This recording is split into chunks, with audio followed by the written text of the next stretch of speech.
I don't know whether the interview I recorded a couple weeks ago is ever going to air.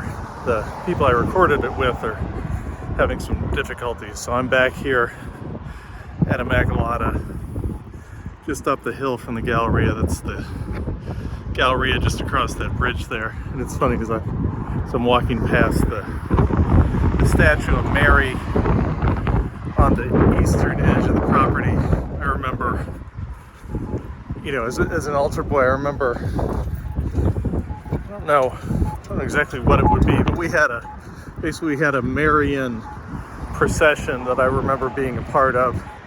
I think we marched, so we went to church every day of the week. So we went to, every day of the school week. So we basically went to church 6 out of 7 days. So I've been to church a lot. So I think what happened is one day we just processed from the church, which is kind of in the distance down here. But I just remembered that as kind of is one of the things that we did as an altar boy. But one of the reasons I wanted to come up here was to talk about, Father, now Cardinal Dolan, his involvement in my abuse, what he saw, what he could have seen. So behind me is the rectory at Immacolata. My abuse started, assuming it didn't start in the church during First Confession. I don't exactly know the sequence. I do know that in probably November, early mid-November, this would be, I guess it'd be 77. So Dolan would have been there for like a year and a half. Valentine would have just arrived during that summer. One of the ways that, we didn't start serving until 5th grade. So I was a 4th grade in 77 when Valentine first showed up. One of the ways that Valentine got at the younger guys is he would have parties in the rectory, basically in the far corner of the rectory is the kitchen for the rectory. And what I remember this party, so this is, November of 77, there were 4 of us, me, A, T, and R, I think were the guys who were there here in the rectory at Immacolata,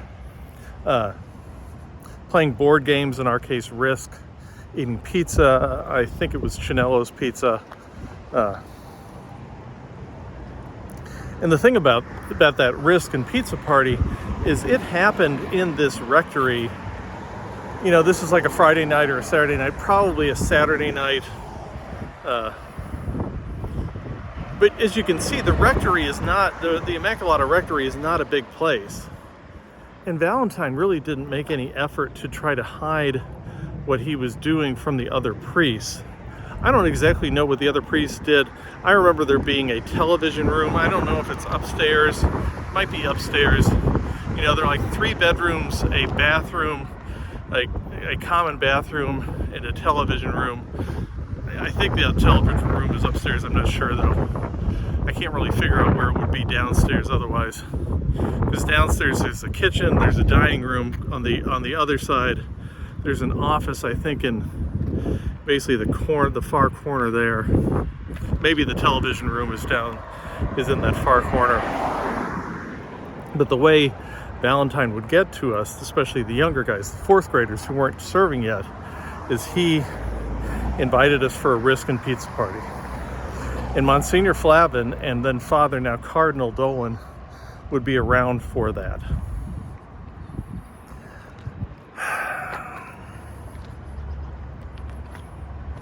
And it's hard to think about that being, this close to it, being this close to the church.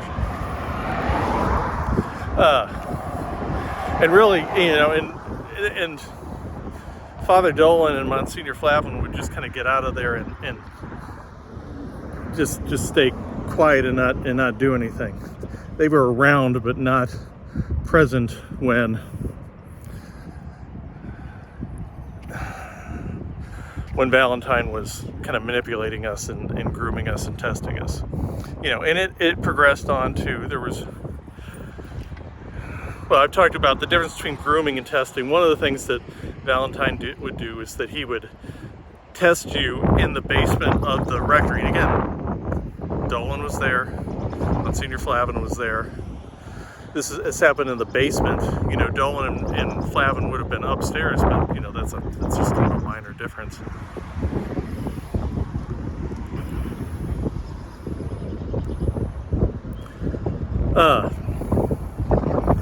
The way it would work is we would go down in the basement and he would teach us how to wrestle in the basement of the rectory.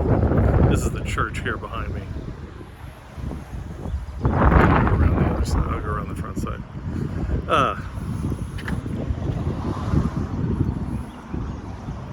And the way he would test you is during this wrestling session, he would have the boys wrestle, and then inevitably one of the boys would do something wrong, and Father Valentine would jump in there and take the place of one of the boys and quote unquote instruct you how to do it the right way.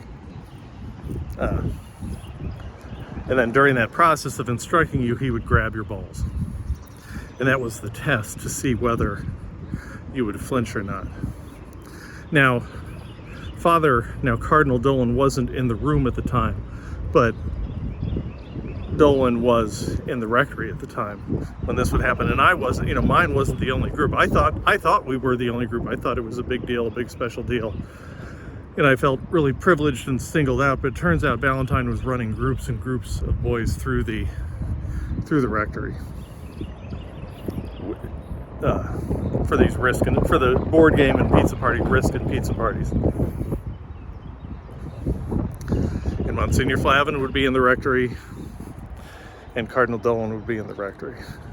Now the next step in the process, and this may have started beforehand, is during face-to-face confession. So I'm kind of walking around the church, which is kind of like shaped like a pie, and you can see, so this is one of the doors, and then see that window behind me just over my shoulder? That's the window into the cry room. And the way they would handle confession at Immacolata, and I've got pictures of this that I've posted before, the way they would handle confessions at Immacolata is, well, you could do the dark, scary room, but then as soon as Valentine showed up, I don't know if it was exactly that year, if it was 77 or 78, doesn't really matter. They started doing face-to-face confession, and they would take that cry room there, that cry room that's just over my shoulder, put 2 chairs in it, and it would be you and Valentine, and he would take your confession and feel you up all at the same time.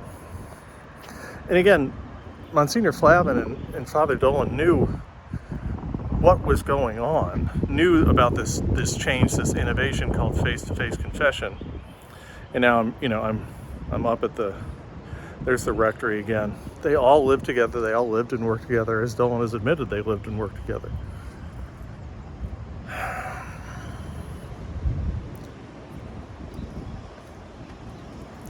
But nothing ever changed. He never intervened. He never did anything. Dolan never intervened or did anything. And you can see the rectory. This is the door to the rectory here. That's the kitchen. Just over my shoulder is the kitchen. Over on this side.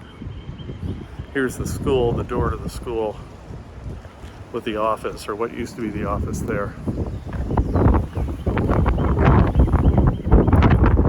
I remember being dropped off at the rectory there by my mom and running in and being so excited and feeling like it was such an honor and such a privilege to be singled out, one of the people from the school who got to go into the rectory and hang out with the priests and the priests in general, and Father Valentine in particular. And then there are other things. There's a story I relayed the other day. So the bedrooms are upstairs. Each priest had their own small private bedroom. And another part of the testing / grooming process is that Valentine would take you up to his room. And this is a relatively small place. There are 3 bedrooms up there. 3 bedrooms at least. There may be a fourth. And he would, well, one guy referred to it as haircuts. I don't remember what the pretext was, but I do remember having a thing about my hair. I have a real problem with my hair getting longer, especially this time of year. This is a bad time of year for me. You know, because with Easter and Holy Week, you know, we would do masses. We would do masses all the time. We did a ridiculous number of masses with a ridiculous number of servers. Sometimes we would have 10 or 15 servers to do the whole thing, the incense and everything.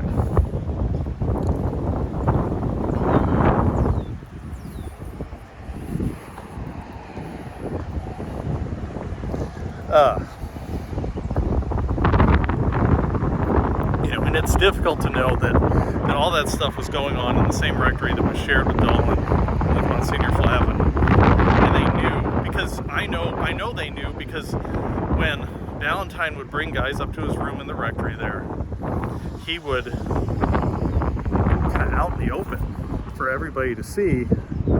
Valentine would put you on his bed, and he would be, you know, he would play with your hair. He would be behind you, kind of grabbing you with his left hand, kind of up here playing with your hair, and then his right hand in your lap, in your crotch,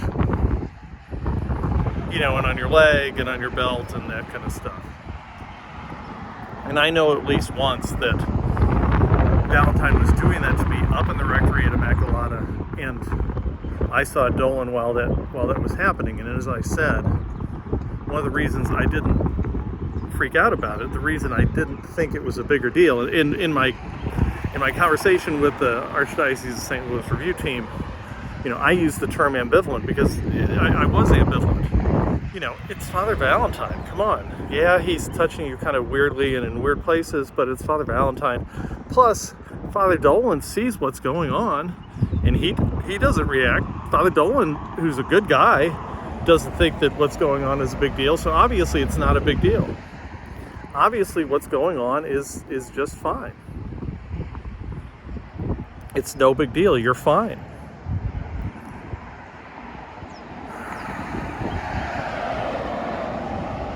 So I just took, you know, so people will ask, you know, how could you not know? Well, you know, Father Dolan, who I knew and who I trusted, who I served for, you know, I remember at least once being his right-hand man on the book when he said, "Let us pray." You know, I was the guy who got the book for Father Dolan. This is a good guy. He's an adult. He's a priest. He knows a lot. He doesn't think that this is a big deal. He doesn't think that what he's seeing, and I know that he's seeing it because it's happening right in front of his face. Father Valentine's door is open. He's doing this out in the open. He's not even trying to hide it from Father Dolan or from Monsignor Flavin. This is all happening in his room in the upstairs of the rectory. And I've actually been told, you know, that's actually a fairly common thing that would happen back in the 70s. I've actually been told of an active Catholic bishop who did that to a guy I know, a guy I went to high school with. It was very common for priests to bring boys up to their room in the rectory and abuse them, you know, or test them or groom them. And that stuff was happening out in the open for all the other priests to know what was going on. Which is why I simply cannot believe that then Father, now Cardinal Timothy Dolan, didn't know what was happening. It's not believable. It's not plausible. But the worst part of my story, you know, when I say, you know, I was sexually exploited, abused, and assaulted by a priest, and then things got really bad. And things got really bad part is what by then Auxiliary Bishop Timothy Dolan did to me in the aftermath of Spotlight. So Spotlight, the movie Spotlight chronicles basically the second half of 2001. The Spotlight articles run in January 2002. For whatever reason, the New York Times tried to get in on the story, and for whatever reason, the New York Times ended up in St. Louis, comparing and contrasting the Archdiocese of St. Louis and the Diocese of Belleville, which is just across the river.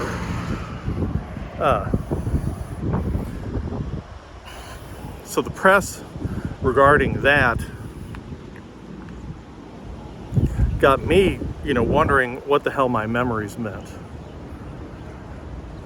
So I called the circuit attorney, Jennifer Joyce.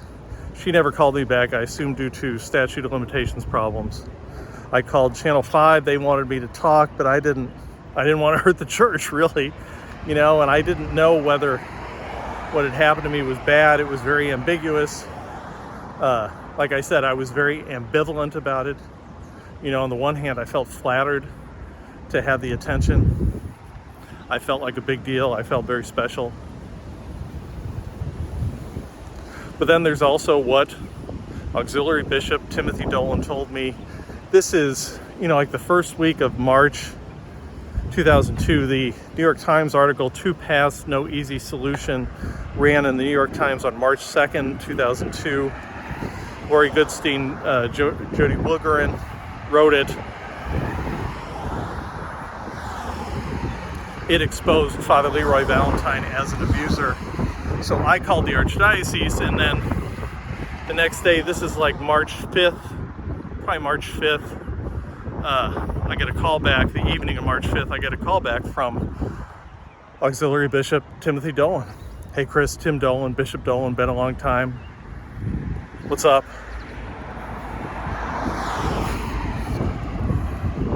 So I told Auxiliary Bishop Dolan what I remembered. I told him 4 things. The special training, which happened so there's the sacristy, that kind of row of vertical windows, that's the sacristy back there. It's divided into 1/3 for the altar boys and 2/3 for the priests.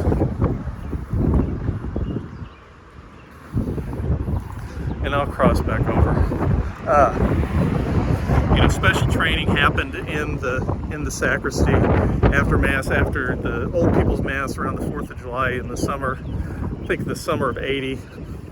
Again, but it's one of those things that, I felt like a big fucking deal because of the special training. Nobody else was doing this, and Father Valentine made a big deal. So there's the sacristy here right over my shoulder. Base 2/3 is for the priests, 1/3 is for the altar boys, kind of dressing areas for the priests and the altar boys. I felt like a big deal because Father Valentine taught me a bunch of stuff, showed me a bunch of stuff that he shouldn't be showing me. He taught me prayers that he shouldn't be showing me, the prayers that were reserved only for priests, but he knew that I was mature enough that I'd be able to handle the responsibility. And that goes to one question of, right, how did you not know what was going on? And what happened is, long story short, and I show this in my painting, I've discussed this with respect to special training, and I show this to the painting I had of special training.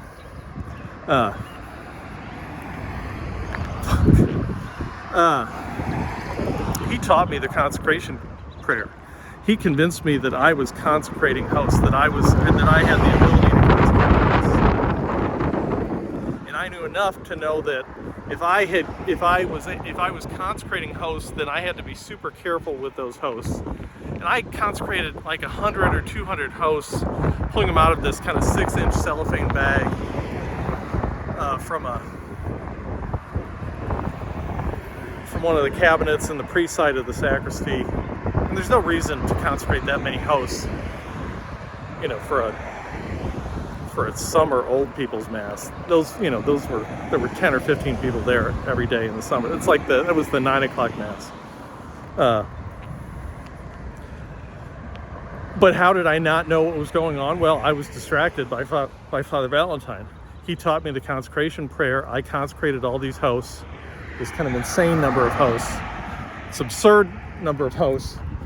And now suddenly, I'm trying to move hosts from one ciborium to another without spilling the body of Christ on the floor, which would be a sacrilege. So I'm trying to avoid committing a sacrilege. And that's how, during special training, that's how Valentine got at me. I told some of that story to Auxiliary Bishop Dolan. I told him another memory of a mud cave trip where I did wake up from a nap driving back from the mud cave and looked at Valentine and just hated him. But Dolan very quickly, immediately, without any investigation, said, no, that doesn't mean anything. None of those memories mean anything. I lived, these are the words of now Cardinal Timothy Dolan, the Archbishop of New York. I lived and worked with Leroy Valentine for years. We were at the seminary together. We were at Immacolata together. We lived and worked together at Immacolata for 2 years. I know that Leroy Valentine didn't do any of the things that he's accused of. I know that Leroy Valentine could never have done anything to hurt a child. That's the word I got from Auxiliary Bishop, now Cardinal Timothy Dolan, the Archbishop of New York, on March 5th, 2002, in the aftermath of Spotlight. And that was good enough for me. You know, Bishop freaking Dolan gave me the all clear, you know, so I just went on with my life.